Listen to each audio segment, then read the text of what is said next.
it's just frustrating. It's just frustrating. I knew this would happen. I told you, didn't I? I knew it would happen. And do you know what the worst thing is? I think it's only going to get worse. So welcome back, thanks for tuning in. My name's Richard and this channel is called Northern Exotics. We're a reptile YouTube channel that talks all things reptile related. This specific video is all about a reptile rescue. Sorry for butting in just there, just like this. This is Car Richard, we've picked up the animal. There's a big twist at the end of this video, so make sure you stay tuned right the way to the end. Let's get back to proceedings. So what's happened lately is, do you remember not so long ago Facebook stopped all the animal selling pages, all the big animal reptile related pages, the general animal. They're not allowed to sell animals on Facebook anymore now. I think you've got to have a license to sell it anyway. But when they first brought that out, my first initial reaction was, oh no, there's going to be a lot more animals released into the wild, a lot more reptiles just let go. People are addicted to Facebook. That's just a given. People are addicted to Facebook. I don't go on Facebook anymore. I'm totally off it. All the accounts are gone because I was spending far too much time on it. I looked at the insights on my Facebook one day and I was on over 6 hours on that one day stuck on Facebook. So I'm totally off it now. But Facebook, people used to find people to rehome their animals. They used to find pages to sell animals and all that sort of stuff. Now, if you're addicted to Facebook and that's the only means of outlet you've got, that's all you know, what's going to happen when all these unwanted pets are unwanted again? Well, that's where this comes into play. I knew that there'll be a lot more released reptiles into the wild. In my native country of England, it's too cold to sustain virtually any reptiles. Here, we've only got 4 or 5 different species of reptiles, and they're all colder loving animals. I knew what I meant there anyway, but you get the gist anyway. Because of that, I believe Facebook is the down reason why a lot more animals get released into the wild. We've just recently had a message. Well, let me start the story like this. So every now and then, my missus, addicted to Facebook like most people are these days. She'll never admit it, but she's addicted to Facebook.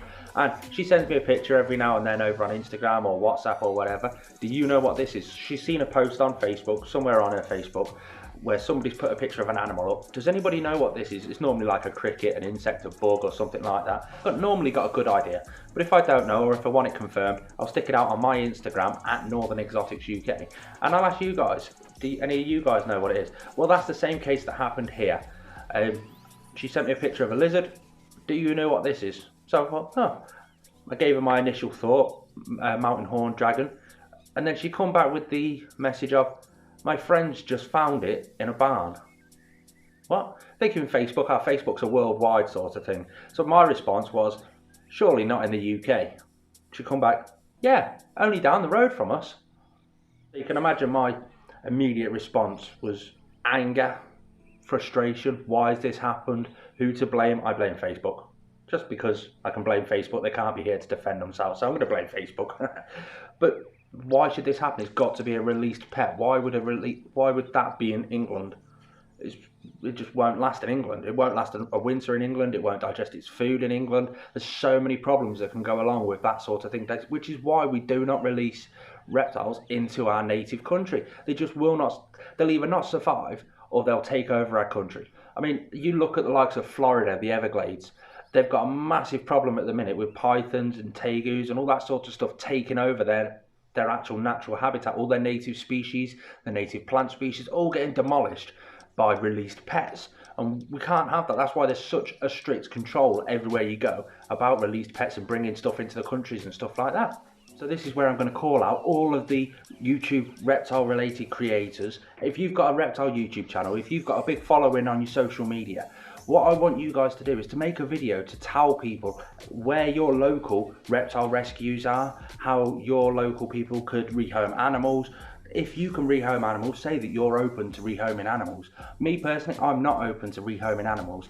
Where I'm local, we've got Liverpool Reptile Rescue, we've got various pet shops, we've got Clubmore Pets and Exotics, Sutton Pets and Exotics, Warrington Pets and Exotics. They may be able to take in unwanted animals. You've got the likes of Gumtree, Pre-Loved Pets.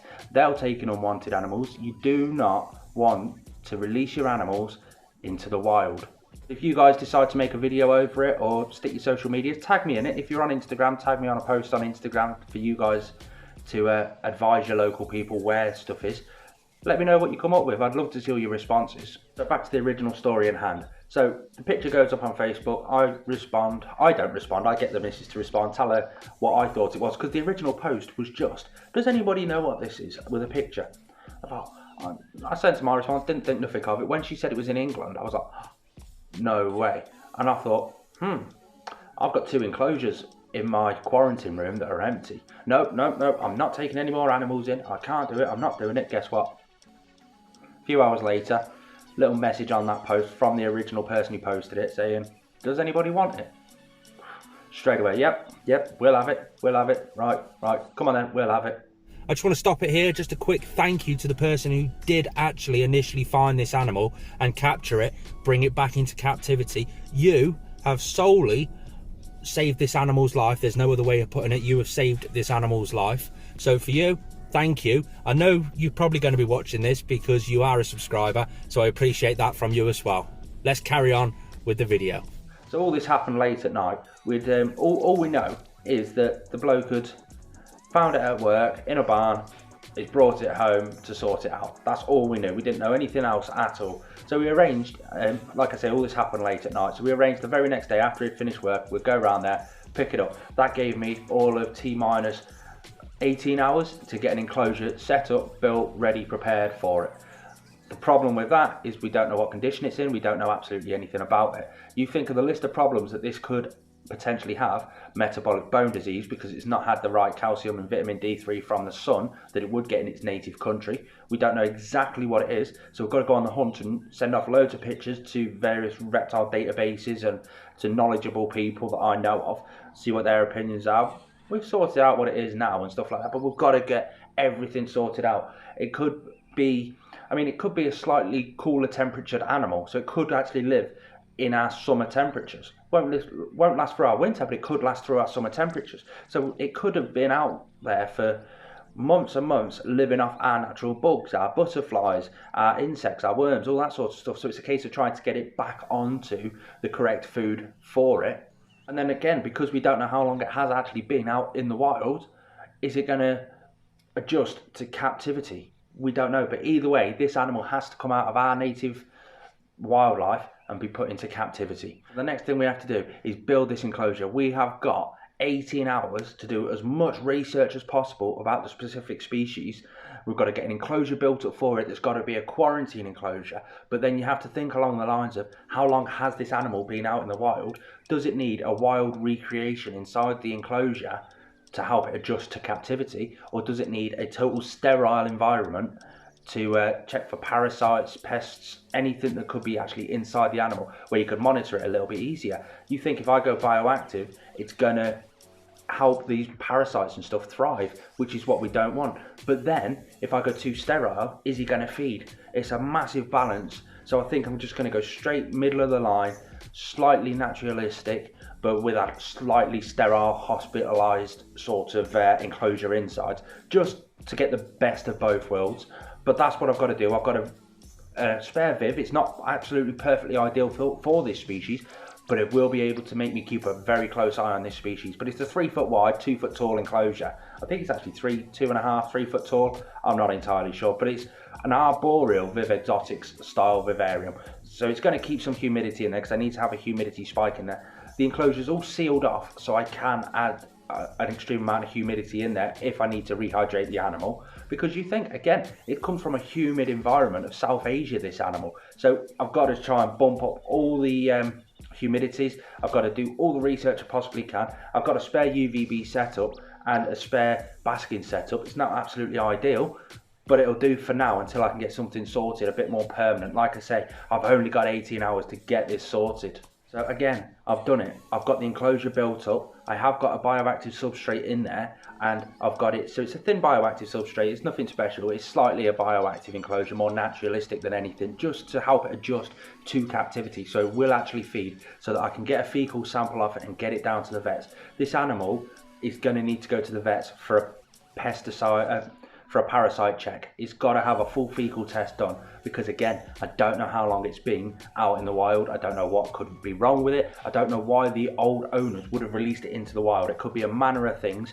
So I'll show you the enclosure build and the whole enclosure setup and everything in the next video. This video is solely just to stress at the fact of do not release your pets into the wild. That's basically it. But we're going to run off now. I've got the enclosure put up in my partner's house, so it's away from all of my animals. I don't know what parasites this animal's got. I don't know how wild this animal is. I don't know how ill this animal is, so I don't ideally want it around my collection. So it's at the partner's house, plus I'm there all the time, so I'll be able to keep a very, very close eye on it. I've got a few medicines kicking around, just in case I need to do any initial first aid onto the species, and we're going to go and pick it up right now.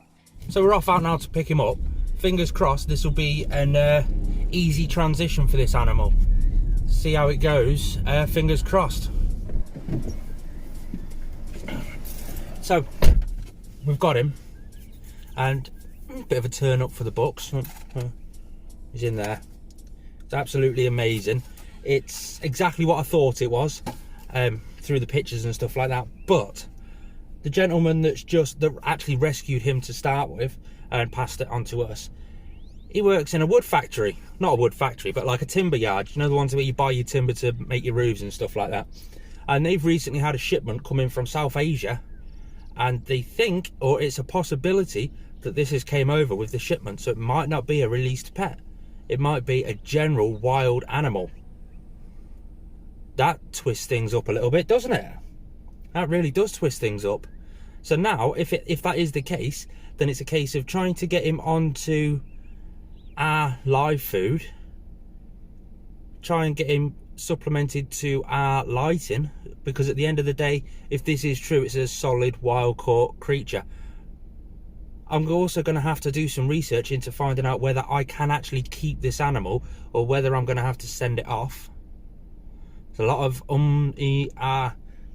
right. Thanks for tuning in, guys. The next video I'm going to be showing you the animal and its new enclosure and stuff like that, and thanks to the man who actually rescued him, and thanks for tuning in. Peace out.